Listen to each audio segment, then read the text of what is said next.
बिस्मिल्लाहिर्रहमानिर्रहीम। अस्सलाम वालेकुम। पॉलिटिकल इकोनॉमी का प्रोग्राम दादा पोतो शो लेकर आपकी खिदमत में हाजिर। मैं हूं आपके साथ आपका मेज़बान वसीम अहमद और इस प्रोग्राम में हमारी रहनुमाई के लिए दादाजी हमारे साथ मौजूद होते हैं। कैलेंडर पर आज 17 फरवरी साल 2021 और आज बुध का दिन। उसी पाक परवरदिगार के लिए तमाम तारीफ़ें जो तमाम आलमीन का रब है। नबी करीम सल्लल्लाहु अलैहि वसल्लम की ज़ात अक़दस पर बेशुमार दुरूद व सलाम। पॉलिटिकल इकोनॉमी के प्रोग्राम दादा पोतो शो का बाकायदा आगाज़ हो चुका है और आज का ये प्रोग्राम स्पेशल एपिसोड जो कि आपके फीडबैक पर मुश्तमिल होगा। आपके भेजे गए सवालात के जवाब हम इस प्रोग्राम में दादाजी से हासिल करेंगे। फिलहाल दादाजी को शरीक गुफ्तगू करते हैं और उसके बाद फीडबैक का सिलसिला शुरू होगा। दादाजी अस्सलामु अलैकुम। वालेकुम अस्सलाम। दादाजी क्या हाल है? अल्लाह का बड़ा करम नायात नवाज है कि वो हमें ये मौका देता है कि हम आपकी खिदमत में हाजिर हो। बेशक बेशक। फीडबैक शुरू करो। बिस्मिल्लाह। पहले तो बाइक मुकम्मल है ना मार्केट में? हाँ, बाइंग मुकम्मल है ना? क्यों? कोई मजीद तो नहीं खरीदने? नहीं। क्यों? अच्छा बस ठीक है। मार्केट ऊपर जाने लगी? अभी देखिए होता क्या है। अच्छा? जरा दिल थाम के फरियाद की तासीर देख। नहीं तो ऊपर जाने लगी। $63 पे अगर क्रूड ऑयल होगा, ब्रेंट होगा, तो दादाजी ऑयल क्यों नहीं चलेगा? हाँ, तो ऑयल चलेगा तो आपको पता मेजर सेक्टर ही ऑयल है। OGDCL, PPL, POL, ठीक है, PSO, ये सारे जब उठेंगे तो ये तकरीबन मार्केट का 50-60% बना देते हैं। ये उठेंगे चीज़ें बहुत बेहतर हो जाएंगी। जी, पहला मैसेज अवैस का है। कहते हैं दादाजी चीज़ें बहुत महंगी हो जाएंगी। जी, अवैस कहते हैं दादाजी मैंने अप्लाई किया बहुत दफ़ा एंट्री टेस्ट एग्ज़ाम में, like FPSC federal public service commission और पंजाब पब्लिक सर्विस कमीशन, लेकिन तमाम तर मेरी जो अटेम्प्ट थी वो नाकाम गई। कोई बात नहीं, वो डीप डिप्रेशन में चला गया हूँ, क्या करूँ? नहीं, इसके नतीजे के अंदर जो आपने स्टडी कर ली है, अगर आप सारी उम्र भी कोशिश करते रहते पढ़ने पढ़ाने की, तो वो आपकी चीज़ ना हो पाती, स्टडी ना हो पाती। ठीक है, तो इसका मतलब है अल्लाह तबारक व तआला ने आपसे कोई बेहतर चीज़ रखी हुई है। ठीक है ना? ठीक हो गया ना जी। आप जो वो स्टडी किया आपने जो वो इल्म हासिल किया है उसको अपना असासा बनाइए और आगे बढ़ जाइए। ठीक है, मैंने तो ज़िंदगी भर में ये असूल रखा है, अगर कोई चीज़ हमें नहीं मिली तो मतलब कि हमने ये जो है वो उसको फ़र्ज कर लिया कि ये हमारे लिए नहीं थी। ठीक है ना जी, सिंपल इज दैट। आगे चलें। इसरार अहमद का मैसेज है। कहते हैं दादाजी तब्दीली मुझे 50,000 रुपया महीना में पड़ रही है। अच्छा, तो तनख्वाह काट गई है। कहते हैं ये इस गुलामी से निकलने का कोई तरीका, कोई कैलकुलेशन है? यार, इस तरह के मौक़ों के ऊपर ना देखिए, छोटे कारोबार बंद हो जाते हैं, कुछ नए कारोबार उभरते हैं, वो बहुत बड़े हो जाते हैं। ठीक है, और कुछ बड़े से बड़ा हो जाते हैं। ठीक, तो यही दुनिया भर का असूल है। इसमें से आपने कोई देखना होता है अपने लिए चांस कि आपकी एंट्री कहाँ पे हो सकती है, और इस इकॉनमी में हो भी सकती है कि नहीं हो सकती। किसी और इकॉनमी में जाकर ट्राई करना चाहिए, मुझे ओवरसीज़ चले जाना चाहिए, ये सारी चीज़ें, इसका बेहतरीन एनालिसिस आप खुद कर सकते हैं। असल में होता क्या है कि जब आप अपने आप को महदूद कर लेते हैं ना, ठीक है, और फिर आप डिप्रेशन में भी चले जाते हैं और इसका भी शिकार हो जाते हैं, उससे बाहर निकलने की ज़रूरत होती है। जिस तरह अल अकल अल महदूद हमने एक मामला पाकिस्तान में देखा, वो महदूद हो गए ना। जी, साजिद नदीम कहते हैं दादाजी ये जो LPG के सिलेंडर हमारे यहाँ मिलते हैं, इनको टेस्ट करने का कोई मैकेनिज्म है? नहीं जी, ये तकरीबन 90% जो हैं वो 2 नंबर हैं सिलेंडर, और ये गुजरांवाले के जो लोहार हैं वो सड़क के किनारे बैठ के बना रहे होते हैं। हमारे एक दोस्त थे भट्ट साहब, उन्होंने इसके लिए फैक्ट्री लगाई थी जो टेस्टेड वेस्टेड ये वो सारे स्टैंडर्डाइज, 4-5 साल बेचारे काटा खाने के बाद बंद कर गए।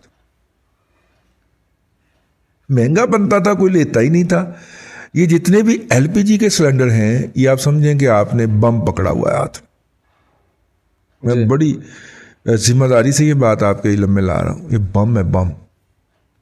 ठीक है, इसलिए LPG अक्सर घरों में जब इस्तेमाल होती है तो किचन में अजीबोगरीब खुशबू फैल जाती है, तो वो कई रस्तों से और भी गैस जो होती है ना वो खारिज हो रही होती है, क्योंकि रेगुलेटर्स भी अच्छे नहीं हमारे यहाँ मिलते। रेगुलेटर भी अच्छे नहीं हैं, सिलेंडर की क्वालिटी अच्छी नहीं है, वो सही स्टैंडर्डाइजेशन पर नहीं बना हुआ, तो हमने काफ़ी ज़्यादा 2 नंबरियाँ कर रखी हैं अपने साथ।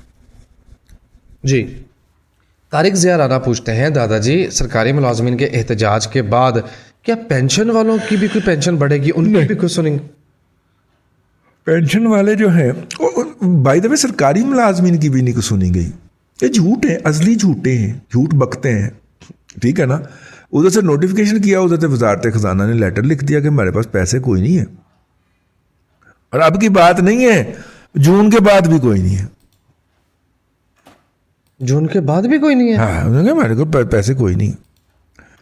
भाईजान जितने आप पैसे इकट्ठे करने जा रहे हैं वो 100% जो टैक्स इकट्ठा करने जा रहे हैं वो 100% कर्जों के सूद में जाने लगे हैं।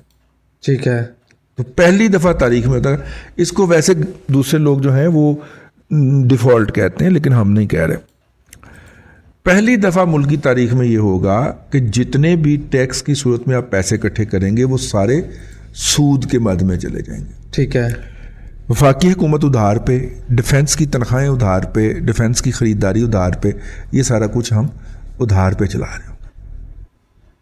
मज़ा है। और दुनिया के फैसले हमसे पूछ के होने हैं। हाँ, ठीक है ना। और इंडिया के टुकड़े होने वाले हैं, अमेरिका के भी टुकड़े होने वाले हैं। ठीक है, कर दें। ये मुल्क की तारीख में 73 साल तारीख में पहली मरतबा है। दुनिया इसको डिफ़ॉल्ट कहती है, वैसे हम नहीं कह रहे। ठीक है। 4900 अरब रुपया हम उधार लेने लगे हैं। टोटल चुगे में हमने 4400 अरब रुपया इकट्ठे कर पाना है। यानी हम माली साल के 6ठे महीने में 100% लॉस में जा चुके हैं। जी। वो 4400 अरब रुपया हमने जून तक इकट्ठा करना है। अभी हुआ नहीं है। और 4900 अरब रुपया हमें अगले 3 महीनों में चाहिए, अप्रैल तक, वरना कर्जों की किस्तें अदा नहीं होती। 4.9 ट्रिलियन। और मुल्क के खुदादाद में ये खबर डिस्कस ही नहीं हो रही। डिस्कस ही नहीं हो रही। मैंने वीलॉग किया इसके ऊपर, वो सुनिएगा। लेकिन ये खबर इशू ही नहीं है। हाँ, ये नॉन इशू बना दिया गया है। नॉन इशू बना दिया गया। जी, बिल्कुल सही है। नेक्स्ट मैसेज इनाम इलाही का है। कहते हैं दादाजी ये फरमा दीजिए कि जो शेयर फंडामेंटली स्ट्रांग नहीं है उनकी प्राइसेस क्यों ऊपर जा रही है।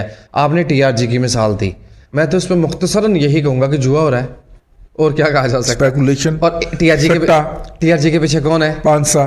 टीआरजी के पीछे कौन है? जेएस नहीं, मीठे चावल को भी खाता है। अकील भाई आंदा तो मीठे चावल। अकील भाई का शेयर है। अकील भाई पहले तो जीएस वालों के शेयर माना जाता था। अकील भाई अब अकील भाई है जी। अकील भाई आपको पता है ना, इस हुकूमत के स्पॉन्सर रहे। और धरने के अंदर खाना कौन पहुंचाता था? अकील भाई। अकील भाई। जी।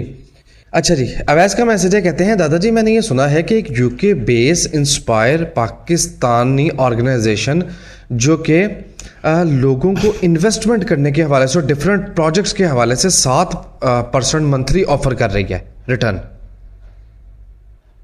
क्या ये कोई डाउटफुल चीज़ है? 7% मंथली? झूठ। 12 7 84%। 84%। क्या पाउडर बेच रही है? चट्टे का काम कर रही है? उसमें भी इतनी कमाई नहीं है, रिस्क से। हाँ, नहीं है, फ्रॉड है जी। हमने आपको एक सिंपल फार्मूला बता दिया था।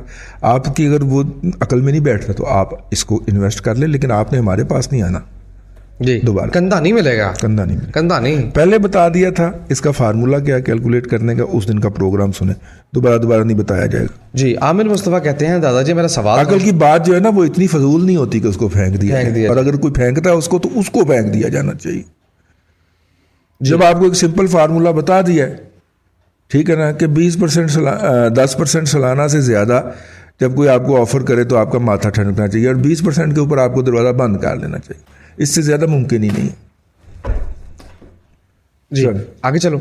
आमिर मुस्तफ़ा कहते हैं दादाजी सवाल थोड़ा सा हटके है, फरमा दीजिए कि जब इमरान खान साहब ये कहते हैं कि सारे डाकू मिलकर मुझे ब्लैकमेल करना चाहते हैं तो ये किस तरफ इशारा कर रहे हैं? अपने इर्द गिर्द लोग जो इकट्ठे हुए हैं उनकी तरफ इशारा कर रहे हैं। और डाकू कहाँ रह गए? देखें ना, जिनके खिलाफ इल्ज़ाम लगाते थे और आप लगाते हैं, ठीक है ना, आमिर मुस्तफ़ा साहब जो हैं वैसे खैर इनके ऊपर बात करते हैं, आप लगाते हैं, आप भी लगाते हैं कि वो लूट के खा गए, तो उनके खिलाफ एक पैसा तो साबित नहीं हुआ, ना पाकिस्तान की अदालत में ना बरतानिया की अदालत में। बल्कि बरतानिया की अदालत ने तो उल्टा उनको क्लीन चिट जारी कर दी, ठीक है ना। तो इसका मतलब है कि फिर चोर डाकू कौन से बचे? वही बचे जो इर्द गिर्द बैठे, चीनी चोर, आटा चोर, दवाइयाँ चोर। बल्कि दवाइयाँ चोर तो सेनेट का टिकट भी दे देता है आमिर के आनी नो, ठीक है। हमारे बहुत डेडिकेटेड यूथियाँ हैं आमिर मुस्तफ़ा साहब, हाँ जी, ठीक है ना। जब से हमने हुकूमत पे तनकीद की है ना, इन्होंने हमें परफ्यूम ला के देना भी बंद कर दिया पिछले 4-5 साल से। ठीक है।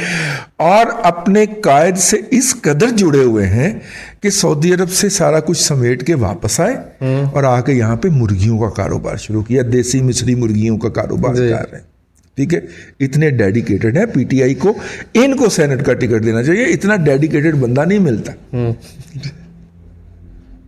कमाल के आदमी है जी। अपने कायद की हर बात पे अमल कर रहे हैं। पहले आते थे तो बड़ी गाड़ी होती थी इनके पास, अब माशाल्लाह बेच के तो मेहरान पे आ गए आखिरी इतला तक। अल्लाह करे मेहरान बची हो, वो भी कोई बात नहीं, वो साइकिल पे मोटरसाइकिल पे भी जा सकते हैं कायद की मोहब्बत के अंदर।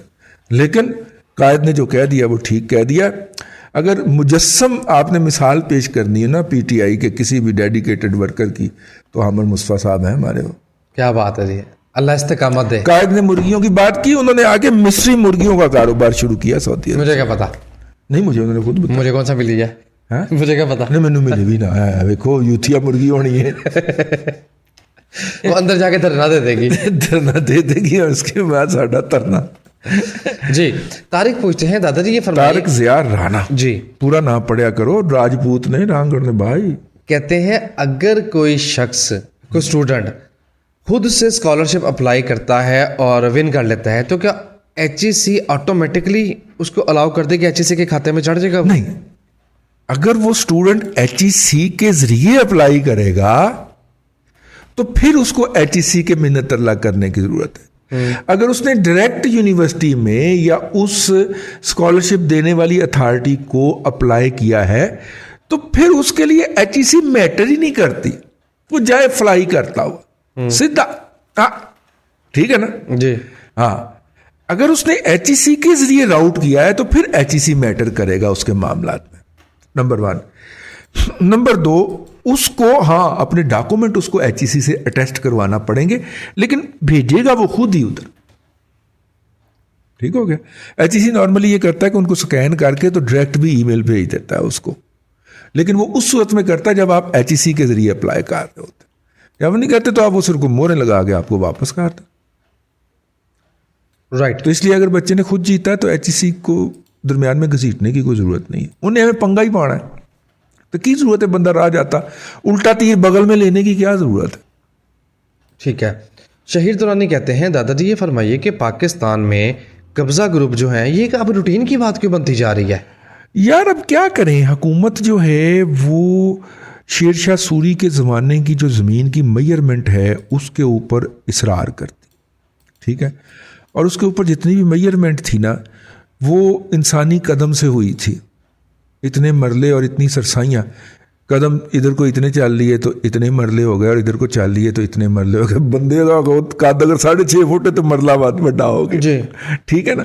जिस तरह उस जमाने के अंदर ज़मीन मैयर की जाती थी कोस से, को जिसको पंजाबी में कहते हैं, कोस उसको उर्दू में कहते हैं।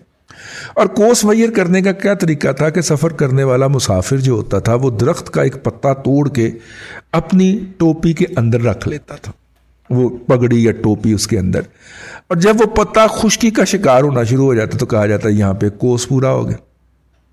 ठीक है, तो अगर मौसम खुशगवार है, बादल छाए हुए तो कोस वावा कोई लंबा हो जाता है 2-2.5 गुना।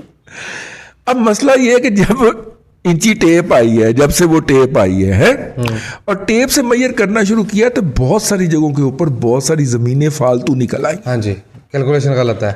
ठीक है ना। आप सुनते होंगे आपकी हाउसिंग स्कीम जो है उसने जनाब रीड्रॉ किया अपना और 50 प्लाट और काट ले। वो ठीक है, उसमें से एक आध पार्क भी उसने किया होगा, लेकिन ज़्यादा ज़मीन वो इस तरह से जब वो इंची टेप रख के मैयर करते हैं तो उसमें ज़मीन ज़्यादा निकल आती। अच्छा, वो पत्ता रख के तो सफ़र करना शुरू कर देना। पत्ता किस चीज़ का भला है? दरख्त का। अच्छा, किसी भी दरख्त का पत्ता? किसी भी दरख्त का। लेकिन ये तो कोस को मैयर करने के लिए ना, अब आपने पूरे बर आज़म को मैयर करना है। हाँ। तो उसके लिए जो पत्ता बांध दिया जाता था ना बंदरों को, वसाई कायम अली शाह ने अमेरिका में रेड इंडियंस और जो वहां पे काबजीन थे उनके दरमियान तस्वीर करवाने के लिए एक मेथड इजाद किया। अच्छा, ठीक। हंसे जरा, दवा पड़ता ना, हंसे जरा, दवा पड़ा पेट में। अच्छा, संजीदा बात की तरफ वापस आते हैं। वापस आते वो तो फालतू निकले ज़मीन है, बाकी चले। तो अब वो बात, इस सवाल क्या पूछा था इसने, कब्जा माफिया क्यों रूटीन अब जाहिर है कि उसके लिए अगर तो वो जिन्होंने मैयर करके फालतू ज़मीन निकाले, इसमें सबसे जो बेसिक इंस्ट्रूमेंट इस्तेमाल हुआ ना वो पटवारी हुआ। जो पटवारी पावरफुल होते थे वो उस तरह की ज़मीनें अपने नाम पे लाट कर लेते थे, फालतू निकल आई, क्लेमेंट कोई नहीं। जो बहादुर नहीं होते थे वो किसी बड़े आदमी को जाके जो करनी सरनी बना देते थे कि ज़मीन इतनी फालतू है, तो बड़ा आदमी क्लेमेंट बन के आ जाता था, जाली छाली क्लेम डाल के तो ज़मीन के ऊपर कब्जा कर लेता। तो ये हुआ है जी असल में ट्रेजिडी। अगर ये पहले आके हम पाकिस्तान बनने के बाद हमने रीमैयर क्यों नहीं करवाया, हमने अंग्रेज़ के ऊपर गुजारा किया, अंग्रेज़ ने शेर शाह सूरी की डॉक्यूमेंटेशन पे गुजारा किया। अंग्रेज़ों ने कोई डॉक्यूमेंटेशन यहाँ पे खुद नहीं करवाई, वो पहले की मुग़लों की और शेर शाह सूरी की जो हुई थी उसी पे गुजारा किया। तो लिहाजा जब तक DHS समेत तमाम जगहों की इंच टू इंच मेजरमेंट नहीं होगी, ये मसाइल जारी रहेंगे, नंबर 1। नंबर 2, गोरों ने एक कानून रखा हुआ, और वो गोरे का कानून क्या कहता है कि जी आपने एक मकान खरीदा है, फर्ज करें एक कनाल का एक मकान आपने, वहाँ पे वैसे बड़े मकान ही होते हैं, कनाल का एक मकान था आपका, आप फौत हो गए, अब आपके बच्चे हैं आगे, वो मकान 100% आपको ट्रांसफ़र नहीं होगा आपके बच्चों को, अच्छा, बल्कि उसका 40%, 50%, 60% सरकार को या उस सोसाइटी को जाएगा। ठीक है। अच्छा, बाजार तो ये जुल्म लगता है या इस्लामिक सिस्टम के ख़िलाफ़ लगता है, लेकिन इसका बेहतर पहलू क्या है कि सरकार हर एसेट की जो ट्रांसफ़र है उसके अंदर इन्वॉल्व है। तो हमारे यहाँ तो करप्ट तहसीलदार पूरा लाहौर ही बेच के खा जाता ना, वहाँ पे ये नहीं होता, वहाँ पे हर चीज़ कंप्यूटराइज्ड। ठीक है, तो इसका मतलब है कि या तो औलाद में से बाज़ इतने अमीर हों कि वो सरकार को अदा करें और वो अपने नाम पे ट्रांसफ़र करवा ले, वन थिंग। ठीक है। अदरवाइज़ क्या होता है कि दोनों को कुछ रकम मिलती है और वो निकलते हैं और जाके उसी सोसाइटी से एक और उस तरह का घर ले लेते हैं अपना और उसकी किस्तें देना शुरू कर देते। तो रिजल्ट क्या निकलता है उससे कि रियासत जो है या वहाँ की जो सोसाइटी जो है वो हर घर की पार्टनर रहती है और यूँ मसाइल पैदा नहीं होते। यहाँ पे हमने, क्योंकि फ़ायदा है ना इस्लामी इनहेरिटेंस सिस्टम से, हमें फ़ायदा था ना, तो हमने फिर वो इधर को कर लिया, फिर वो बच्चियों की कुरान से शादियाँ हैं करके तो सारी ज़मीनें और उसके ऊपर कब्ज़ा किया। ज़्यादती करते हैं, गलत करते हैं, गुनाह करते हैं, कब्र को अंगारों से भरते हैं, नहीं करना चाहिए ऐसा। ठीक है, लेकिन रियासत जो है वो इसके अंदर दाखिल नहीं हो पा रही, नहीं होने दी जा रही। जब तक रियासत इस मामले के अंदर फ़रीक के तौर पे, मीडिएटर के तौर पे नहीं, फ़रीक के तौर पे एंटर नहीं होगी, तब तक ये इशू सॉल्व नहीं होगा। ये मेरी ज़ाती राय है, आपको इससे इख्तलाफ भी हो सकता। जी, आगे चलो। आगे चलो। जाहिद इकबाल चौधरी कहते हैं, दादाजी हुकूमत किसान की मदद तो करती नहीं, पिछले 6 माह में 1.3 बिलियन वर्थ की कॉटन, शुगर और दीगर गंदम समेत दीगर अजनास मंगवा ली। इनकी मदद बाहर से डॉलर की 1.3 बिलियन डॉलर की, हाँ, यानी कि तकरीबन 225 अरब रुपया हो गया। लेकिन अगर 225 अरब रुपए की कॉटन उन्होंने बाहर से मंगवाई है, तो इससे पहले कुछ 101 अरब रुपए का जाली बीज, जाली दवाइयाँ, जाली खादें इंपोर्ट करके भी उन्होंने आपकी मुख्तलिफ क्रॉप्स का बेड़ा गर्क किया है। और ये जितने भी जाली बीज, जाली दवाइयाँ, जाली खादों वाले हैं ना, ये युथिया मजहूल कौमल जाहिलिया लिल अक़ल लिल महदूद है। मैं इस बात का गारंटी करता हूँ, क्लेम करता हूँ और आपको चैलेंज करता हूँ कि आप साबित करके दिखाएं। 419 याद है ना, और ये लॉस हज़ारों अरब रुपए से ऊपर का है। ये हज़ारों अरब रुपए से ऊपर का लॉस है। आपकी जो इकॉनमी को आना था, ये लेबर लोकल पैदा होनी थी उसका। ठीक है, तो इसलिए ना छेड़ा करें।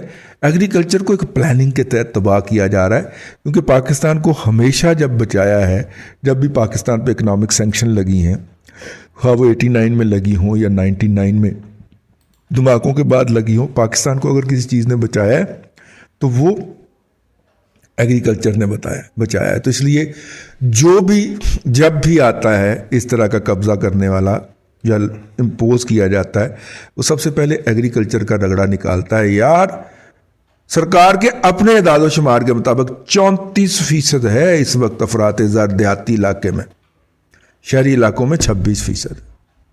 ٹھیک, بیڑے غرق ہوئے پڑے ہیں یار, تباہیاں لتھیاں پہ نے. غربت کا لیول بہت بڑھے گا, جب غربت کا لیول بڑھے گا تو پھر لوگ جو ہے وہ بھوک کے مارے شہروں میں آئیں گے. جی, کرائم ریٹ بڑھے گا, اخلاقیات بگڑیں گی معاشرے کی, اخلاقیات بگڑیں گی, شہروں کا سسٹم کولیپس کر جائے گا. جو شہر کا سسٹم جو ہے وہ 1 لاکھ لوگوں کے لیے بنا ہے, اگر وہاں پہ 10 لاکھ لوگ آ جائیں گے تو وہ سسٹم کتنی دیر سسٹین کرے گا. جی بس ٹائم ختم ہو, ٹائم ختم ہو گیا. یس وائنڈ اپ کیجیے. آج ہم نے کم لوگوں کو جواب دیے, جاؤ پھر ساڑھے جواب, جی انشاءاللہ اگلے پروگرام, باقی ساڑھے جواب. نہیں مذاکر بات ہو رہی ہے, اگلے پروگرام میں انشاءاللہ زیادہ میسیجز پڑھیں گے. جی چلیں تو ڈیٹیل میں چلے جاتے ہیں جب ہم, تو کچھ ایسی صورتحال ہو جاتی ہے. آج کے لیے اتنا ہی, کل پھر آپ سے ملاقات ہوگی. اللہ آپ کو آسانیاں عطا کرے اور آسانیاں خلق خدا میں تقسیم کرنے کی توفیق عطا. آمین. دادا جی بہت شکریہ. ناظرین اکرام, پولیٹیکل اکانومی کے پروگرام دادا پوتا شو کا یہ اسپیشل ایپیسوڈ جو کہ آپ کے فیڈ بیک پر مشتمل تھا آپ دیکھ رہے تھے. میں امید کرتا ہوں کہ آج کی یہ کاوش آپ کو پسند آئی ہوگی. وسیم احمد کو دادا جی کے ساتھ اجازت دیجیے, انشاءاللہ العزیز آپ سے ملاقات ہوگی کل تک کے لیے اللہ حافظ.